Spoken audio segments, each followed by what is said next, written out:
Good morning. Let's see if this thing catches up here. Good morning, everyone. Hi, it is Stacy.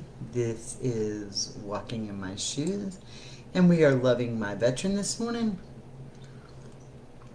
Gotta get some coffee in. It's always good to start the day with our amazing little coffee.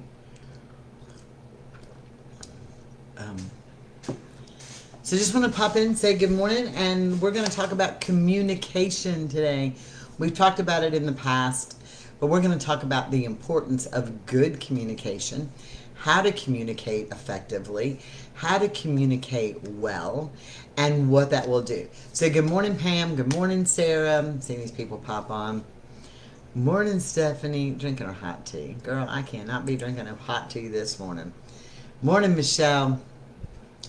So when we talk about, and before we get too started, it is Tuesday, so don't forget at 11 o'clock today, we have our new series that'll be on.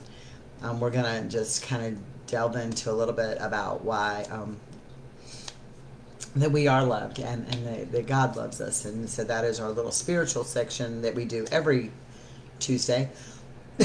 Stephanie will do Wellness Wednesday on Wednesday.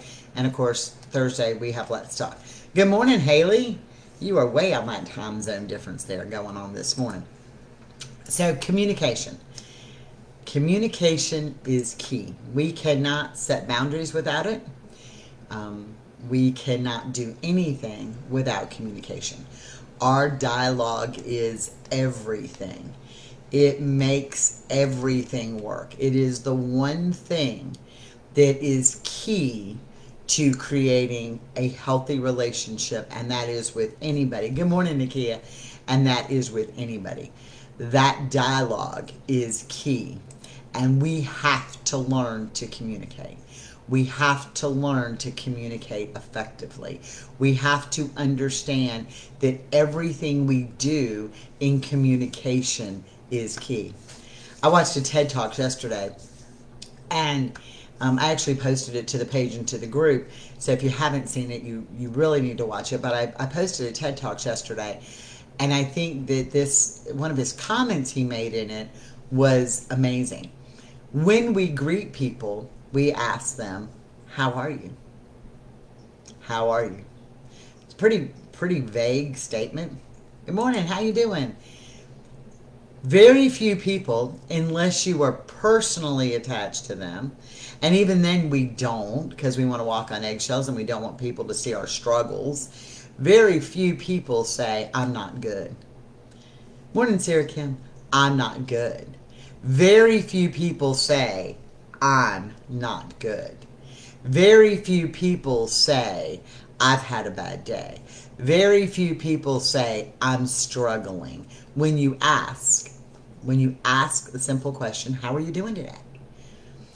But what he said was, in the movie Avatar, when they greeted each other, they said, "I see you."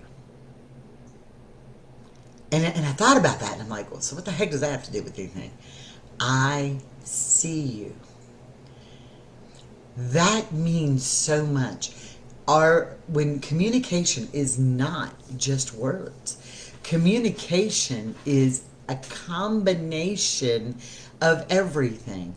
It is a combination of our body language. It is a combination of our facial expressions. It is a combination of our being, of our mood, of our mindset. It is a combination of how our words come out. It takes all of this, comes together to form communication. And the simple words, "I see you," "I see you," are so much more effective than "How are you doing today?" Because if you really see somebody and you really look at them, and I'm not just talking about a picture, because you can see pictures all day long, but when you really see someone and you look at them and you pay attention to them, you see so much more, and it helps in your communication. It helps in your communication. Carl is good at telling me you're wound. And I'm like, no, I'm not. And he's like, yes, you are. I'm like, no, I'm not. Right? And we say that. And I'm like, why do you say that?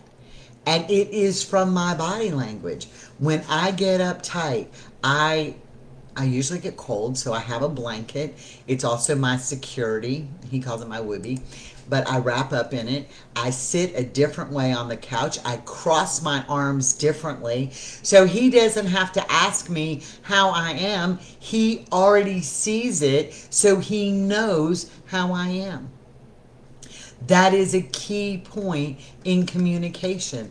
It helps us as we are going forward into having a verbal conversation based on the fact that he sees how I am. I see you. I see you. We noticed this happen yesterday. I went in, he was in a space. It was just something that had happened around the house while we were gone to my mom's, and something was moved, and he felt a little uncomfortable, and so he feels a little uncomfortable about the house because, you know, they protect home. And I walked into the living room like twice yesterday, not like snuck in, just walked in, and I said something, and he jumped. And I thought he was watching TV. He wasn't. He was stuck in his head. So the next time I knew that I had to approach it differently because I didn't just say, hey, how are you? I saw him. I see you. When you see somebody in your communication, it makes a difference. It makes a difference in how you approach them moving forward. All so often we have spouses say, well, you know, he was triggered and he was in a space and I tried to talk to him, but I told him this and this and this and this and this, and I told him he can't do this, and I told him we can't do that, and I told him I don't like this, and I told him I don't like that. And all of this went on. They say it all the time. It goes on and on and on and on and on. And then you don't understand why you can't communicate. Are you looking and do you see them? I have said over and over again, when they are in a PTSD moment and they are triggered, you might as well be talking to the wall. And I mean that. You might as well be talking to the wall. When I have a lot going on in my head, whether it is worrying about my mom, my son, my daughter-in-law, my future granddaughter who's coming, you know, my other son, just life in general, finances, loving my veteran, whatever. When I have all that going on in my head, for Carl to talk to me is not always the best because I get defensive. Okay? I start getting defensive. I start feeling, especially if somebody has said you didn't do this right, or, you know, there's a problem here, or I don't like the way this has gone, and I'm the fixer, and so now I feel like I've failed, and so here you're trying to have a conversation with me, and I'm like, whoa, stop. But you know what he does? He sees me. He will approach it with, hey, I know you're wound, or I know you're hungry. Hangry is the word he uses. I know you're wound, or I know you're hungry. We need to talk.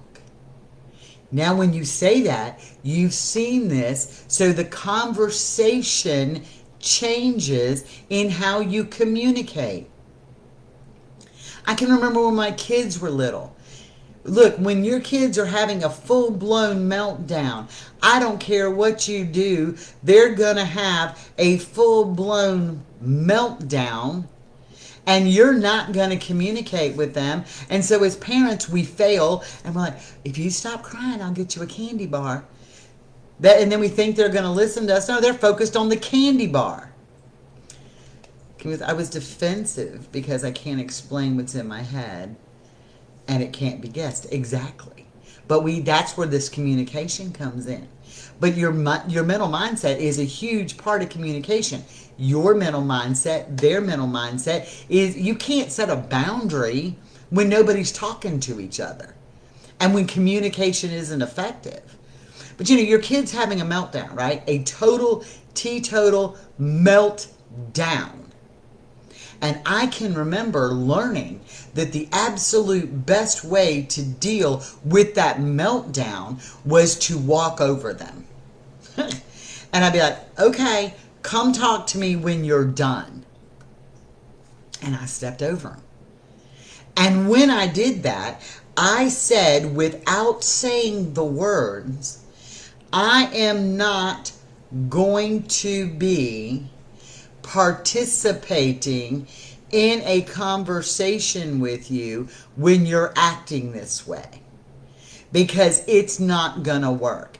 So when I took my kids that were having a tantrum and I stepped over them and I said, come talk to me when you're done. Pitch your tantrum, but come talk to me when you're done. I observed their behavior. And I knew that we weren't going to have effective conversation. This is with a 2-year-old, right? I knew that we weren't going to have a good conversation if they were in that place. It's because acknowledging what you see makes it easier for them to talk about it without defensive or vulnerability about opening up. Absolutely. Absolutely. It is because when you acknowledge what you see, you are already setting yourself up. See, the one thing about our veterans, and this is key to any veteran conversation, to any veteran period, PTSD, no PTSD, they are trained to be hyper vigilant. Okay? That is what they were trained from the time they got off that bus. They were at basic training. They were trained to be hyper vigilant. They were trained to be very aware of their surroundings. They were trained to follow their gut feeling. They were trained to understand that something doesn't feel right, it's usually not right. Now, let me tell you, you think that when we talk about our veterans now, that post 9/11 veteran versus that Vietnam veteran, think about this, or the North and South Korean veterans. You've got veterans who were in North and South Korea, or in South Korea fighting the North Korean, and you've got the veterans in Vietnam were the same way. Y'all, their friends and their enemies looked exactly the same. So they were trained to be super aware of everything that was going on, and they were trained to feed off of that. And so it is easier for them sometimes to realize that they don't communicate. We say, oh, well, they don't communicate with me. They don't communicate with me. They may not be able to see all the things that have led up to you being a teetotal bitch, which I can be. They may not have seen all the things that happened, the outside sources that went on at work, or this, or things that they've done. They may not be able to see all that, but they can darn sure sense your mode. And then you understand, well, why won't they talk to me? Because they already know that your mindset's in a crappy ass place. So just think about everything when it comes to communication. You will find that most veterans, if you listen, and I mean listen, and you listen to what they say, will tell you everything you need to know. People are like, oh no, they don't talk to me about that. Oh yes, they do. If you listen. And I'm going to use Michelle and Damon as a perfect example. Damon opened up to us in a way that I am just so proud of the other day, and that video is on the page. If you've not seen it, you need to watch it. Damon opened up about this. And so Michelle said something to me today when we were talking this morning. She said, yeah, well, we kind of talked about what happened at therapy, and he was talking about a missile, and they just can't get past that point. I said, Michelle, he told us all about it. She said, no, he didn't. I said, yes, he did. It's in the video. And it's funny because as I was talking to Stephanie later this morning, I said to Stephanie, goes, oh yeah, it was in there. The wording was a little different. He didn't come out right out and say missile. He said we were under fire, right? But Damon told us everything that went on. We just weren't in the mindset to hear it. And you have to be in that mindset, because that is your key to communication. Your key to communication is not just words. The key to communication is, what is your environment like? What is your environment like? I'm going to tell you right now, if a car pulls up in our yard in the middle of the night or late in the evening and Carl sees it, or there's a car going down the road super slow and Carl sees it, having a good conversation is not going to happen. Because his mindset is not into the conversation we're into. His mindset is into protecting us because he saw the car going down the road. Okay? So you have to bring them back around to that, but you have to look at those verbal cues. The physical cues are better than a verbal cue. They're not always going to say, I'm stuck. They're not always going to say, I'm in a mindset. They're not always going to do this. I think of 4th of July when he opened and closed the door. And I went to help him by handing him bowls, and he was really stuck, and he just needed to get unstuck. And had I paid attention, I would have known that. That's what communication is. It is more than just the words. You can't set good boundaries if you don't have good words. If you cannot communicate. You can say, we're going to do this till hell freezes over. But if you're not communicating, and communicating is different than speaking. So let me please explain that. We have a huge problem understanding communication is a two-way street. In order to communicate, someone has to speak or deliver the message, and the other person has to hear or accept the message. Otherwise, you're just talking. Do we understand that? Communication is speaking and delivering a message, and somebody else hearing, listening, or receiving the message. Okay. There's an old Keith Whitley song that was redone by Alison Krauss. You say it best when you say nothing at all. Sometimes we say things best when we don't say anything. Okay? Yes, Sarah, there is, and that comes from observation. Sarah asked, are there general signs of seeing that they're stuck without them talking about it? My vet doesn't always communicate that he's in his own head. Okay? By the time you saw it seemed to be too late. You did, but you're seeing it now. So, again, don't get yourself worked up in that. You're seeing it now. That makes your communication better. I mean, think about when we were kids. When our babies were babies. They would go, Mama, and they'd hold their hands up, right? And they'd go, Mama, and they'd do this with their fingers. That meant they wanted to be picked up, right? They go, water, okay? Water, wawa, whatever word they use. You knew they wanted water. Okay, they couldn't just come out and say, hey, I'm thirsty, can I have a drink? That didn't all come out in day one of their communication. As parents, we learned that the difference in our child's cry. Were they in pain? Did they have a bellyache? Was their diaper wet? Were they just crying to be fussy? Okay? We learned that, and it just came from us observing. You didn't know that on day one when you brought them home. I mean, they give you this baby, and they're like, hey, here you go. And you're like, oh, great. Now what the hell does this cry mean? You don't do that. But once, and the key is right, once you begin to hear, seeing each other, you'll begin to recognize those signs, and you do. So, I'll give you an example. Carl and I sit down. We're going to eat dinner. We always have the same ritual, always. So we sit down, we hold hands, and say our grace, and then we eat. Well, there's sometimes that we'll sit down, and he won't reach over and hold my hand. And initially, I got uptight about that. I was like, what the hell? Fine, you don't want to hold my hand? I'll just go and say grace and eat. That wasn't it. He was stuck in his head, and in his words, he had to change gears. He had to get from where he was stuck to the moment that we were in, and he calls it changing gears. So I think every veteran has a different terminology, and if you pay attention, you'll start to see those come out you'll see those come out.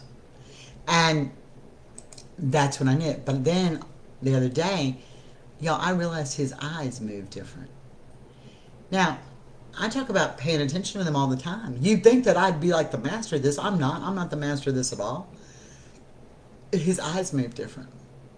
And I've noticed that based on watching him, because he says to me, "Do you really pay attention to me?" And he kept saying that. I'm like, "Yes, I pay attention to you." And he says, "No. Do you really pay attention to me?" "Well, yeah, I do." "No." And he would say that to me, and it would make me so mad. I'd be like, "F you. Of course I'm paying attention to you." And had I been paying attention, I would have seen those itty bitty signs. So we don't always pay attention. And yes, Sarah, at that moment, it may have been wrong, but you're learning from it now.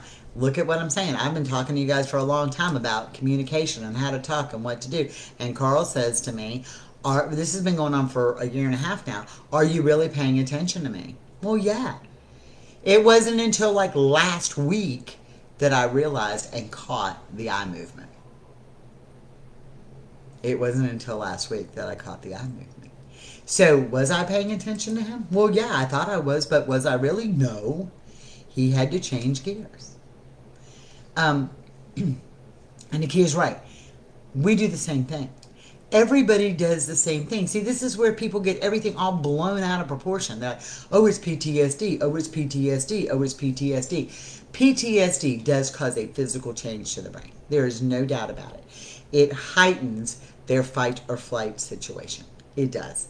It makes them easier to trigger sometimes, feeling danger. They take danger, a situation of impending danger. They take that to a higher level, and things that we can quickly say, "Ooh, that kind of scared me for a minute," and we quickly calm down. It usually takes them longer to get past it. They feel confronted easier. Confrontation is harder for them to get over than it is for us. So they get stuck on that confrontation. That is a PTSD thing.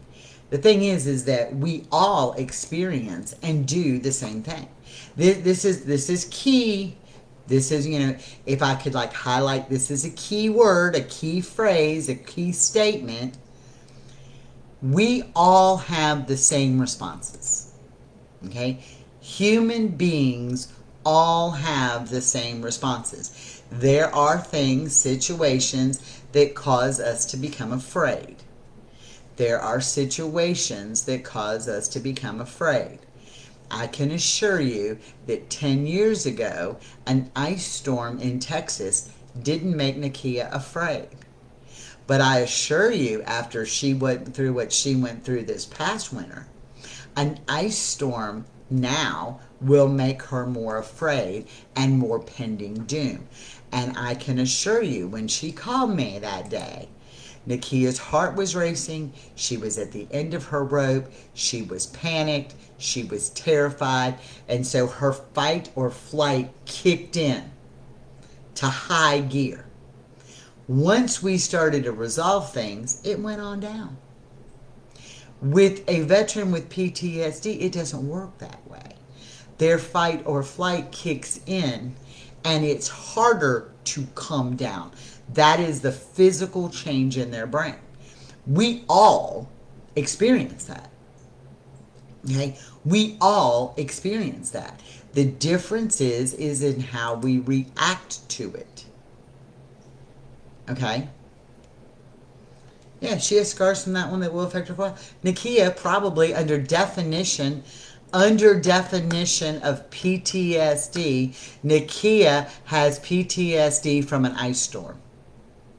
If you follow the definition of PTSD, an event that was real or thought to be real that would cause significant harm or death to you or someone you love that you've thought about for more than 3 months is PTSD. I assure you, she has it from that event. Okay? So just be aware. When it comes to combat PTSD, it's a little different because their normal thinking training mode is a combat mode. You know, we don't understand why our veterans can become confrontational. We don't understand why our veterans can become confrontational. We don't get that. Well, hello, what were our veterans trained to do? They weren't trained to sit in a circle, hold hands, and sing Kumbaya. Can I just put that out there? Our veterans were not trained to sit in a circle and sing Kumbaya. They weren't trained to do that. They were trained to think that everything is a threat or a potential threat. They were trained to think that anybody or anyone could cause harm to them or their buddies or their family. They were trained to be that way. Trained to be that way. So when we don't understand why they get defensive, why they shut down sometimes they shut down because they want to focus on that mission, and they're not really shutting down the way we think they are. Sarah goes, because I didn't think that PTSD and TBI didn't have a big part in my relationship. I didn't try to figure them out for 4 years. I didn't blame them. I also didn't recognize as PTSD or TBI. It was just that he was an ass. And you're right. It is a huge difference there, and understanding the significance of the TBI. I need you to be careful though, because now when you're saying it, that you're incorporating into your journey is now making me look at everything, and it can become overwhelming. Yes, but don't make it the excuse. And that's what happens when it's overwhelming. It's having knowledge and being able to work past it is a key. But when you become so overwhelming to you and it becomes such a part of you, then it creates the backside. So be very careful in how you utilize that. So this is part of communication, y'all. Communication is being aware. It is not just I hear you. Take today and practice I see you. Take today and practice I see you. Make sure you practice that. You know I'm a writer. I do, because I have notes everywhere and I live by them, and if I don't, I forget. It's just my brain and the way my brain works from my own sets of injuries and stuff. So the thing is I want you to take notes today. I want you to take notes. Take notes about I see you. Just jot down their mental state. What do you see? What are the physical changes? What are the body language changes? What are the things that you see going on? Don't even act on them. Just what do you see going on? Haley and Joe did something phenomenal for us, and I've got to finish putting it together and editing. But Haley and Joe did a thing on equine therapy, okay? And people wonder, well, why does equine therapy work? Why does equine therapy work? And Joe hit the nail on the head in the middle of talking about it. That horse doesn't judge him. That horse needs him, and he needs the horse. And there is no judging. There is no reading into things. There is no, I perceive you this way. There is no, I perceive this. It is, I can't even speak today. It is what it is. They accept each other just the way they are.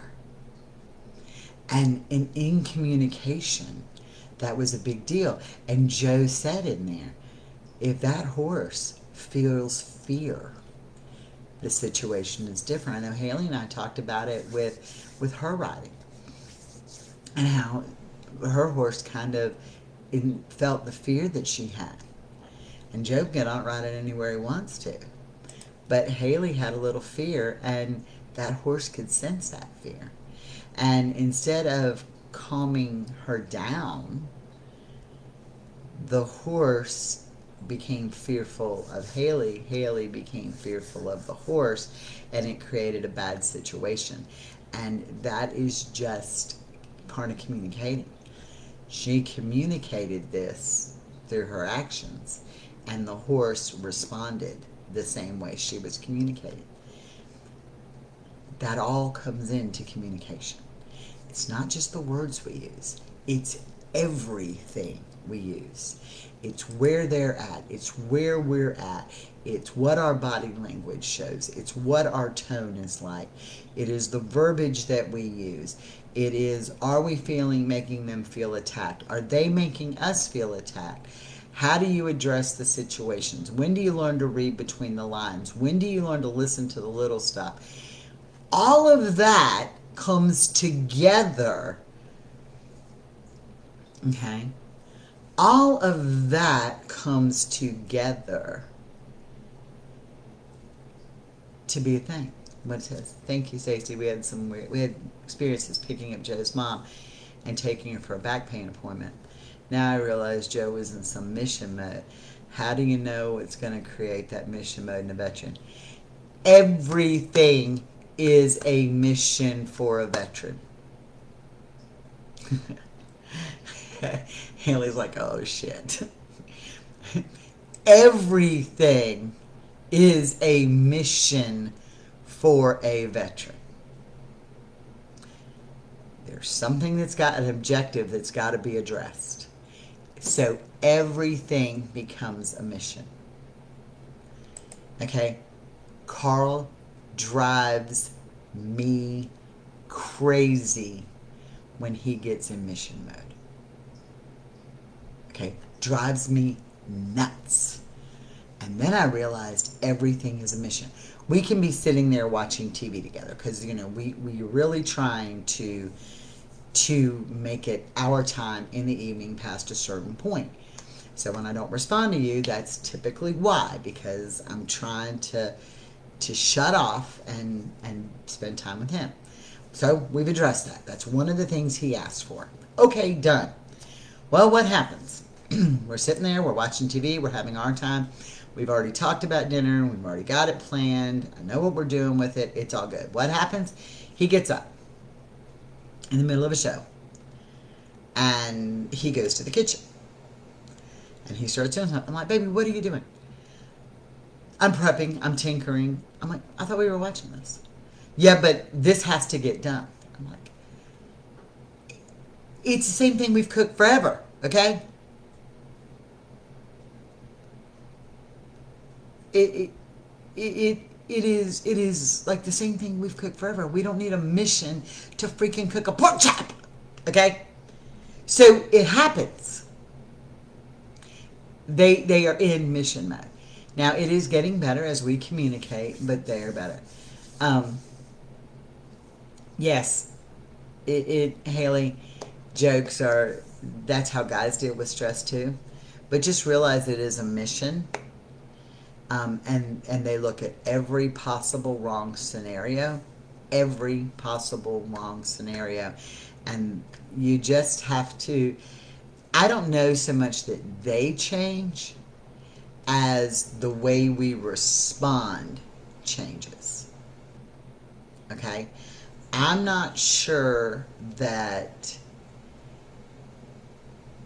their mission mode changes as much as the way we respond changes, because once we realize that they live in mission mode, it becomes more tolerable and things are different. And we can talk about that tomorrow in depth if you want to, as far as communication goes, because they live by a mission. And again, you have to understand that to communicate. You can't communicate boundaries. You can't even communicate what you're going to have for lunch if you don't learn all the other stuff. And I know that sounds tough, but that is all part of communication. That is all part of communication.